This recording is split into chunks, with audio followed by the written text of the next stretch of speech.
নমস্কাৰ মই ঐশ্বৰ্য শইকীয়া আৰু আপোনালোকে চাবলৈ আৰম্ভ কৰিছে পিবি সংবাদ নতুন খোজেৰে নতুন উদ্যমেৰে আমি আমাৰ এই যি ৱেব পৰ্টেল সেই ৱেব পৰ্টেল আৰম্ভ কৰিছোঁ আৰু প্ৰথমেই আপোনালোকৰ পৰা আশীষ বিচাৰিছোঁ আৰু আজি এটা বিশেষ বিষয়ৰ সন্দৰ্ভত আপোনালোকৰ মাজত আলোচনা কৰিব বিচাৰিছোঁ আজি যেহেতু সৰস্বতী পূজা ৰাজ্যৰ ইমূৰৰ পৰা সিমূৰলৈ বিদ্যালয় মহাবিদ্যালয়সমূহত দেখিবলৈ পোৱা গৈছে ছাত্ৰ ছাত্ৰীসকলৰ মাজত ব্যাপক উৎসাহ উদ্দীপনা সমান্তৰালভাৱে অসমৰ বাহিৰতো বহুকেইখন আচলতে ৰাজ্যত সৰস্বতী পূজা উদযাপন কৰা হৈছে এতিয়া কথাটো হ'ল যে সৰস্বতী পূজা আচলতে আমি কিয় পালন কৰোঁ এটা সময় আছিল হয়তো তেতিয়া আপুনি পঢ়ি আছিল কোনোবা এখন বিদ্যালয়ত বা কোনোবা এখন মহাবিদ্যালয়ত তেতিয়াৰ সৰস্বতী পূজা কেনে আছিল আমি যেতিয়া পঢ়ি আছিলোঁ আমি যেতিয়া সৰু আছিলোঁ বা প্ৰথম দ্বিতীয় শ্ৰেণীত যেতিয়া আমি প্ৰাথমিক শিক্ষা গ্ৰহণ কৰিবলৈ গৈছিলোঁ তেতিয়াৰ দিনত সৰস্বতী পূজা অলপ বেলেগ আছিল সংবাদ মাধ্যমৰ ইমান প্ৰভাৱ পৰা নাছিল আৰু লগতে সৰস্বতী পূজা বুলিলে কোনো সুন্দৰতাৰ প্ৰতিযোগিতাও হোৱা নাছিল সৰস্বতী পূজাৰ আগদিনাৰ খনৰ পৰাই আপুনি বা আমি ব্যস্ত হৈ পৰিছিলোঁ যে সৰস্বতী পূজাটো আমি কি ধৰণে উদযাপন কৰিম সকলোৱে নিজৰ বিদ্যালয়খন খুব সুন্দৰকৈ সজাই তুলিবলৈ চেষ্টা কৰিছিল আৰু সকলোৱে নিজৰ ঘৰৰ পৰা কলপাত ফুল ইত্যাদি বিভিন্ন ধৰণৰ সামগ্ৰী লৈ আহিছিল আৰু লগতে সৰস্বতী পূজাত সকলোৱে লগে ভাগে মিলি আই সৰস্বতীৰ আশীষ ল'বলৈ আহিছিল কিন্তু আজিৰ তাৰিখত যদি ক'বলৈ যাওঁ বৰ্তমান সৰস্বতী পূজা বুলিলেই সুন্দৰীৰ এক প্ৰতিযোগিতা বুলি কোৱা হয় সৰস্বতী পূজা বুলিলেই যুৱতীসকলৰ মাজত বিশেষকৈ বহু পূৰ্বৰে পৰা বিভিন্ন ধৰণৰ প্লেনিং থাকে আৰু তেওঁলোকে সৰস্বতী পূজা বুলিলেই নিজকে কি ধৰণে সজাই তুলিব পাৰি তেওঁলোকে তাক লৈ বেছি গুৰুত্ব আৰোপ কৰে কিন্তু অধিকাংশ যুৱতীয়ে নাজানে যে সৰস্বতী প্ৰকৃততে কোন হয় বা সৰস্বতীক আমি কিয় পূজা কৰোঁ তেওঁলোকৰ লক্ষ্য বা উদ্দেশ্য এটাই সৰস্বতী পূজাত কি ধৰণে নিজকে আনতকৈ পৃথক কৰি সজাই তুলিব পাৰোঁ কি ধৰণে নিজকে স্পেচিয়েল কৰিব পাৰোঁ তাক লৈ তেওঁলোকে গুৰুত্ব আৰোপ কৰা পৰিলক্ষিত হয় বিগত বৰ্ষসমূহৰ দৰে আজিৰ দিনটোতো ৰাজ্যৰ বিভিন্ন শিক্ষানুষ্ঠানসমূহত সৰস্বতী পূজা উদযাপন কৰা হৈছে তাতো দেখিবলৈ পোৱা গৈছে একেই জাকজমকতা আগৰ যিয়েই এটা চিজিলভাৱে আমি যি ধৰণে সৰস্বতী পূজা উদযাপন কৰিছিলোঁ বা সেই সময়ৰ যুৱতীসকল যেতিয়া বিদ্যালয়খনলৈ গৈছিল তেওঁলোকৰ মাজতো কোনো ৰূপসজ্জা দেখিবলৈ পোৱা নাছিল সাধাৰণভাৱে তেওঁলোকে গৈছিল আৰু খুব উলহ মালহেৰে তেওঁলোকে সৰস্বতী পূজা আয়োজন কৰিছিল কিন্তু বৰ্তমান সময়ত যেতিয়া ছ'চিয়েল মিডিয়া আহিলে সেই ছ'চিয়েল মিডিয়াৰ পাছৰ পৰাই সৰস্বতী পূজাটোক আমি সৰস্বতী পূজা হিচাপে নহয়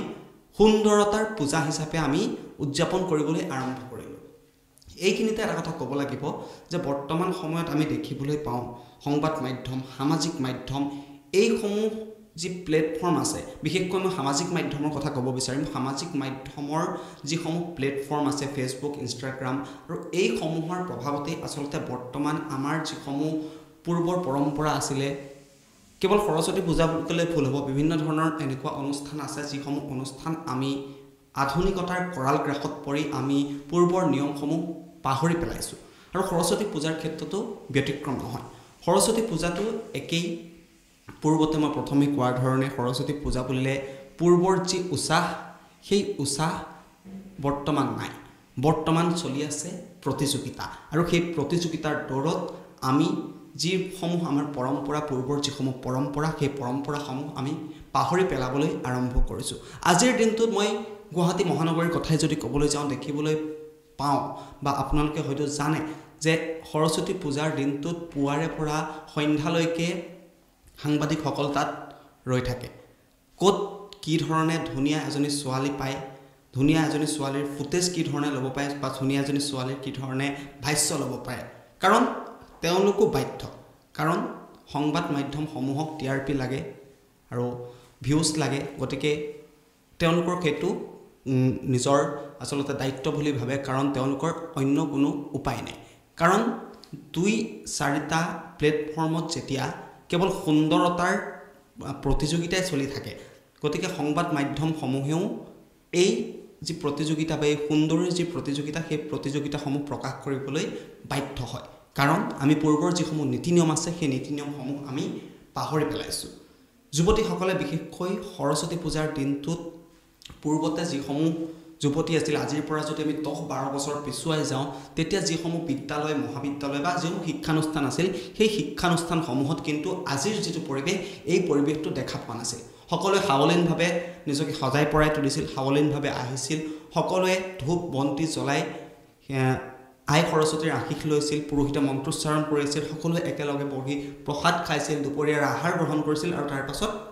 সকলো ঘৰা ঘৰি গুচি আহিছিল কিন্তু আজিৰ তাৰিখৰ যেটো সৰস্বতী পূজা বা বিভিন্ন ধৰণৰ উৎসৱেই হওক সেই উৎসৱসমূহৰ বাবে তেওঁলোকৰ বহুদিনীয়া পৰিকল্পনা আৰম্ভ হৈ গ'ল কাৰণ নিজকে স্পেচিয়েল কৰিব লাগে নিজকে স্পেচিয়েল কৰিবলৈ নিজকে ধুনীয়া দেখাবলৈ বা নিজৰ যি সৌন্দৰ্য বা ৰূপ লাবণ্য সেই ৰূপ লাবণ্য দেখুৱাবৰ বাবে তেওঁলোকে সৰস্বতী পূজাৰ দিনা নিজকে সজাই পৰাই তুলি শিক্ষানুষ্ঠানসমূহলৈ আহে আৰু তাৰ পাছত তেওঁলোকে সংবাদ মাধ্যমৰ বা কেমেৰাৰ সন্মুখত তেওঁলোকে এখন ফটো উঠে সামাজিক মাধ্যমত আপলোড কৰে লাইকস ভিউজৰ আশাত তেওঁলোকে সেই ধৰণে পূৰ্বৰ যেটো প্লেনিং পাৰ্লাৰত গৈ তেওঁলোকে বিভিন্ন ধৰণৰ মহিলাসকলে যিসমূহ পাৰ্লাৰত যিসমূহ তেওঁলোকে সৌন্দৰ্য চৰ্চা কৰে সেইসমূহ পূৰ্বৰ পৰা তেওঁলোকৰ পৰিকল্পনা থাকে আৰু তাৰ পাছত নিজকে সজাই পৰাই তুলি আনে কিন্তু পুনৰবাৰ কৈছো পূৰ্বৰ যেতিয়া ছাত্ৰ ছাত্ৰীসকল আছিল তেওঁলোকৰ কিন্তু সেই জাকজমকতাটো নাছিলে তেওঁলোকে মাকৰ ভাগৰ এখন চাদৰ মেখেলা পিন্ধি সৰস্বতী পূজা বুলিলে আহিছিল কিন্তু আজিৰ তাৰিখৰ যেটো সৰস্বতী পূজা সেই সৰস্বতী পূজাৰ বাবে 10 পৰা 15,000 টকীয়া তেওঁলোকক কাপোৰ লাগে ভিন্ন ধৰণৰ মেকআপৰ সামগ্ৰী লাগে পাৰ্লাৰত খৰচ কৰিবৰ বাবে তেওঁলোকক টকা লাগে এটা DSLR লাগে এটা ভাল ফোন লাগে আৰু এনেকৈ আজিৰ যেটো যান্ত্ৰিকতা বা আধুনিকতা সেই আধুনিকতাত পৰি আমি আমাৰ যিসমূহ পূৰ্বৰ নীতি নিয়ম পূৰ্বৰ যিসমূহ সংস্কাৰ সেই সংস্কাৰসমূহ পাহৰি পেলাইছো আজিৰ তাৰিখত যদি সৰস্বতী পূজাৰ বাকৰিলৈ যদি যাওঁ আমি বিদ্যালয়সমূহলৈ যদি যাওঁ তাত অধিকাংশ ছাত্ৰ বা ছাত্ৰী কিন্তু সৰস্বতী পূজালৈ আহি আই সৰস্বতীৰ কাষত এগছি বন্তিও নজ্বলাই একাজলি আশীৰ্বাদো নলয় গতিকে তেওঁলোকে নিজৰ সৌন্দৰ্য দেখুৱাবৰ বাবে সৰস্বতী পূজাৰ বাবে নিজকে সজাই পৰাই তোলে মই সকলো যুৱতী বা ছাত্ৰীক মই উদ্দেশ্য কৰি কথা কোৱা নাই একাংশ ছাত্ৰী বুলি কৈছো একাংশ ছাত্ৰী বা একাংশ যুৱতী তেওঁলোকে নিজৰ সৌন্দৰ্যটো দেখুৱাবৰ বাবে নিজেই যে স্পেচিয়েল হৈ আহিছে আনতকৈ পৃথক হৈ আহিছে সেই বস্তুটো দেখুৱাবৰ বাবে তেওঁলোক সৰস্বতী পূজালৈ বুলি ওলাই আহে কিন্তু আগৰ দিনত তেনে নাছিল আগৰ দিনত সুকীয়া আছিল শান্তি আছিল শৃংখলাবদ্ধ আছিল আৰু সংস্কাৰী আছিল কিন্তু আজি সলনি হ'ল কাৰণ বৰ্তমান আমি আধুনিক হৈছো বৰ্তমান আমাক লাগে ট্ৰেন্ড বৰ্তমান আমাক লাগে নাম বৰ্তমান আমাক লাগে লাইকস আৰু বৰ্তমান আমাক লাগে ভিউজ গতিকে এনেকৈ হয়তো চাগে আমি আমাৰ যিসমূহ ৰীতি-নীতি পৰম্পৰা সেই পৰম্পৰাসমূহ পাহৰি যাম হয়তো শেষত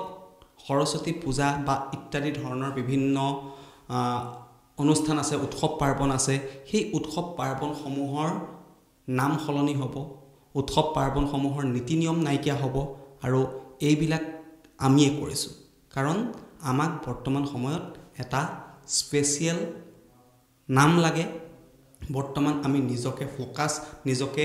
জনসাধাৰণৰ ওচৰত দেখাব বিচাৰো নিজৰ পৰিচয়টো দাঙি ধৰিব বিচাৰো বা নিজকে স্পেচিয়েল কৰি তুলিব বিচাৰো আৰু নিজকে স্পেচিয়েল কৰিবলৈ গৈ আমি আমাৰ যিসমূহ পুৰণি ৰীতি-নীতি সংস্কাৰ শৃংখলাবদ্ধতা ইত্যাদিসমূহ আমি কিন্তু আজিৰ তাৰিখত ক্ৰমাৎ পাহৰিবলৈ চেষ্টা কৰি আছো ক্ৰমাৎ পাহৰণি গৰ্ভত গুচি গৈছে যিসমূহ পূৰ্বৰ পৰম্পৰা ৰীতি-নীতি সেই ৰীতি-নীতিসমূহ গতিকে আমাৰ যিসমূহ সংস্কাৰ বা যিসমূহ পৰম্পৰা সেই পৰম্পৰাসমূহ ধৰি ৰখাৰ দায়িত্ব প্ৰত্যেকগৰাকী ভাৰতীয় বা প্ৰত্যেকগৰাকী অসমবাসীৰ গতিকে আপুনি ধুনীয়া হৈ আহক কোনো কথা নাই সুন্দৰকৈ সজাই আহক কিন্তু আপোনালোকৰ উদ্দেশ্য কেৱল সৌন্দৰ্য বা নিজৰ ৰূপ লাবণ্য প্ৰদৰ্শন কৰাই নহয় আপোনালোক যেহেতু সৰস্বতী পূজা বুলি ওলাই আহিছে গতিকে আপোনালোকে এটা সুন্দৰ উদ্দেশ্য লৈ শুদ্ধ মনেৰে বিদ্যালয়খনত প্ৰৱেশ কৰক আই সৰস্বতীৰ কাষত আই সৰস্বতীৰ শ্ৰীচৰণত একাজলি আশীৰ্বাদ লওক আৰু হাঁহি মনেৰে ঘৰলৈ উভতি আহক বন্ধুৰ সৈতে আপোনালোকে ফুৰিবলৈ যাওক বন্ধুৰ সৈতে একেলগে মা প্ৰসাদ খাওক দুপৰীয়াৰ আহাৰ খাওক তাৰ পাছত আপোনালোক ঘৰা ঘৰি গুচি যাওক চাবচোন খুব সুন্দৰ হৈ পৰিব পৃথিৱীখন ধন্যবাদ বিভিন্ন ধৰণৰ বাতৰিৰ বাবে চাই থাকিব পিবি সংবাদ বিদায় লৈছো